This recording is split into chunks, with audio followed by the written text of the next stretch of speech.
In the heart of America's vast wilderness, a beast of flame and fury awakens.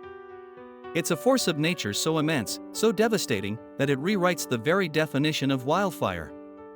This is the story of the largest wildfire in U.S. history, a tale of destruction, resilience, and the raw power of Mother Nature.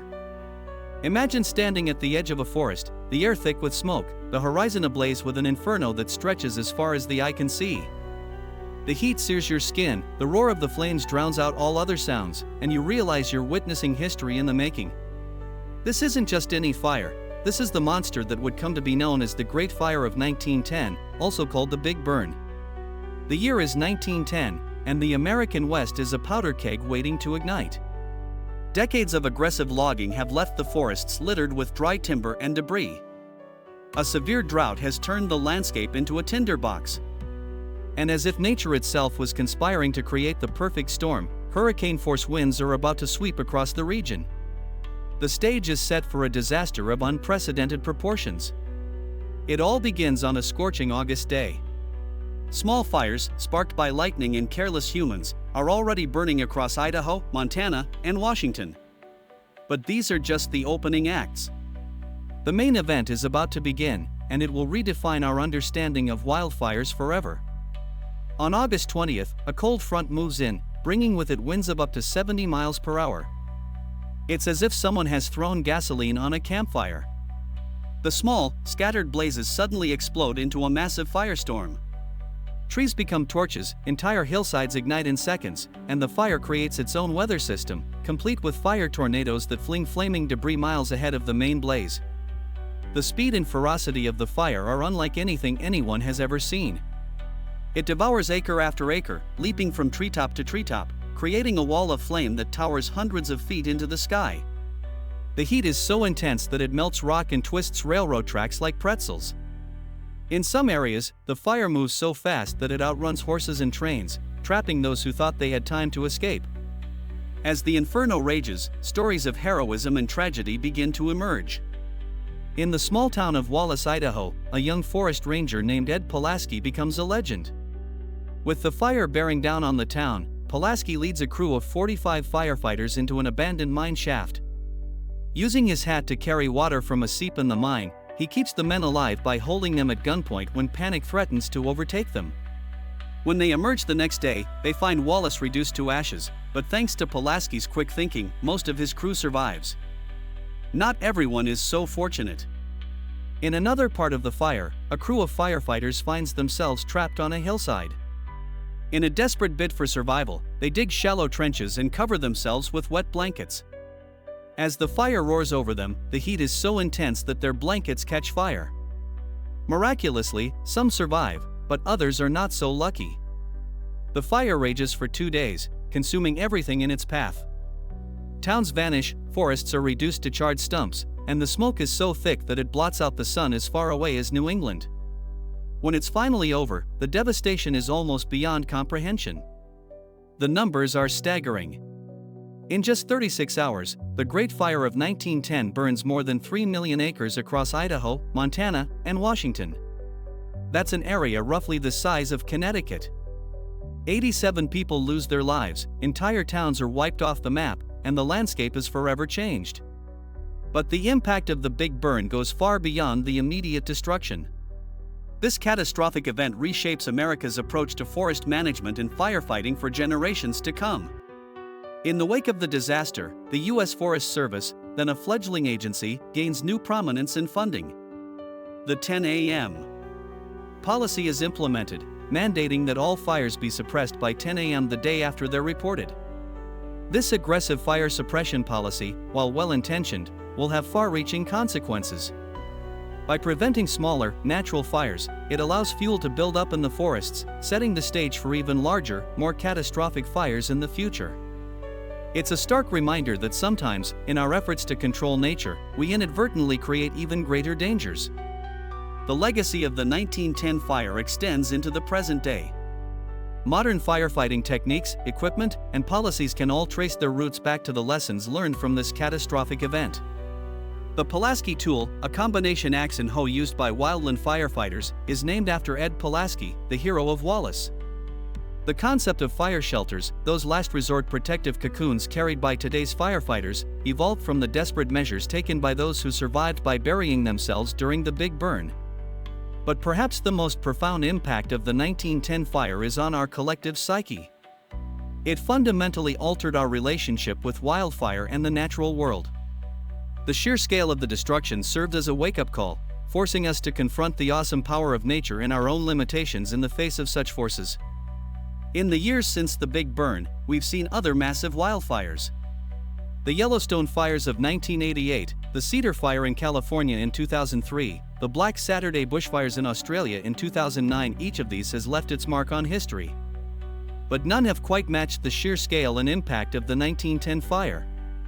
As we look to the future, the lessons of the Great Fire of 1910 take on new relevance.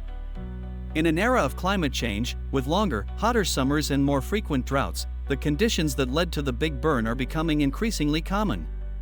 The wildfires we're seeing today in places like California, Australia, and the Amazon are reminders that the threat of catastrophic fire is ever present. But we're also learning new lessons.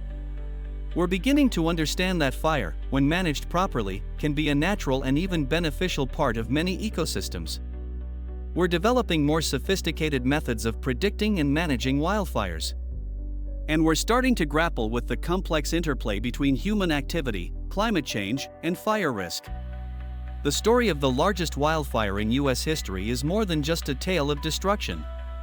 It's a story of human resilience, of our complex relationship with nature, and of the ongoing challenge of living in a world where the forces of nature can still overwhelm our best efforts at control. As we reflect on the Great Fire of 1910, we're reminded of the awesome power of nature and the importance of respecting and understanding the world around us. The Big Burn reshaped landscapes, rewrote policies, and redefined our relationship with fire.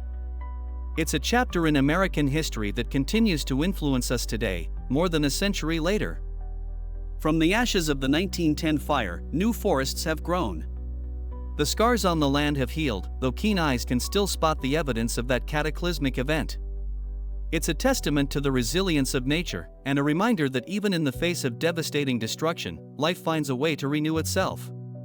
But the Big Burn also left scars on our collective memory. It shaped the way we think about wildfires, forests, and our role in managing them. It influenced policies and practices that we're still grappling with today. And it serves as a sobering reminder of the potential consequences when human activities and natural forces collide in catastrophic ways. The lessons of the 1910 fire extend far beyond firefighting and forest management. They touch on fundamental questions about our relationship with the natural world. How do we balance our need for resources with the preservation of wilderness? How do we protect communities in fire-prone areas while also allowing natural fire cycles to play out? And in an era of climate change, how do we adapt to the increasing risk of extreme fire events? These are questions that don't have easy answers. They require us to think deeply about our place in the natural world, to challenge our assumptions, and to be willing to adapt our approaches as we learn more. The story of the Big Burn is a reminder that our understanding is always evolving, and that we must remain humble in the face of nature's power. As we look to the future, the Great Fire of 1910 stands as both a warning and a guide.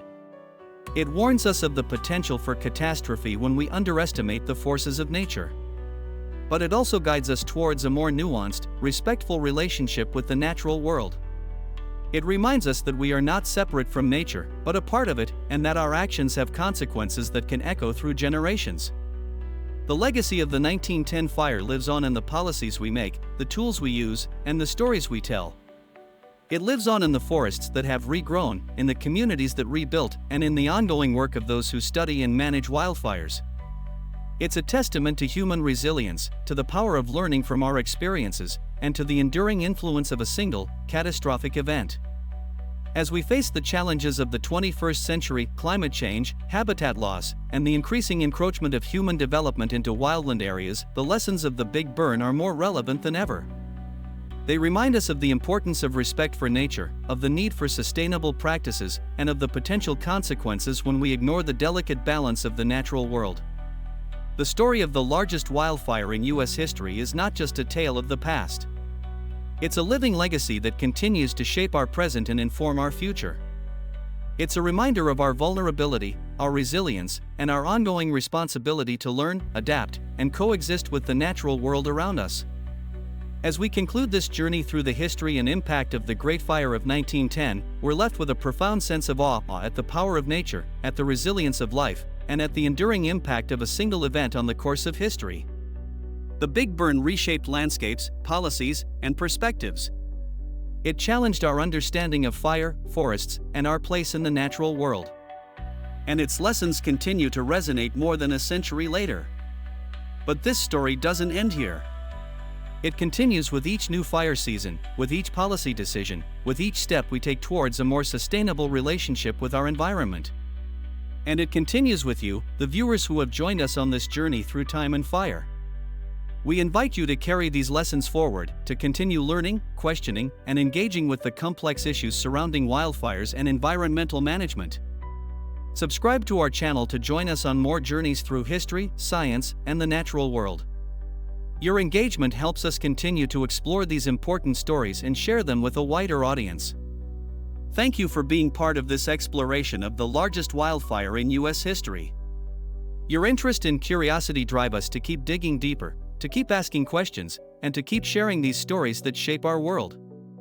Together, we can learn from the past to build a more resilient, sustainable future. Until next time, stay curious, stay engaged, and remember, in the story of fire and forests, we all have a part to play.